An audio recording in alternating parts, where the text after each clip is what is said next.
प्रेक्षकांनो नमस्कार, मी अक्षता. तुम्ही पाहत आहे राष्ट्र सह्याद्री न्यूज. राष्ट्र सह्याद्री न्यूज मध्ये आपलं स्वागत. वळूयात बातमीकडे. इगतपुरी तालुक्यातील भावली धरणात 5 जण बुडाल्याची दुर्दैवी घटना घडली असून यात 3 मुली व 2 मुलांचा समावेश आहे. याबाबत अधिक माहिती अशी की मंगळवार दिनांक 21 रोजी नाशिक रोड येथील गोसावी वाडीतील एकाच कुटुंबातील काही जण भावली धरण परिसरात फिरण्यासाठी आले होते.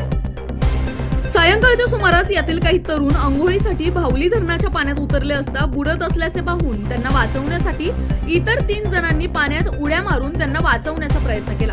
मात्र त्यांना वाचवण्याच्या नादात हे सर्वच 5 जण बुडाले.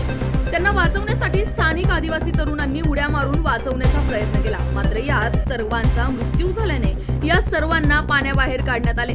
घटनास्थळी पोलीस निरीक्षक राहुल तसरे यांनी धाव घेऊन मदत कार्य करत हे सर्व मृतदेह इगतपुरी येथील ग्रामीण रुग्णालयात शवविच्छेदनासाठी आणण्यात आले आहेत. या दुर्घटनेत अनस खान दिलदार खान वय वर्ष 17, नाझिया इम्रान खान वय वर्ष 15, मिसबाह दिलदार खान वय वर्ष 16, हनीफ अहमद शेख वय वर्ष 24, इकरा दिलदार खान वय वर्ष 14 या सर्वांचा बुडून मृत्यू झालाय.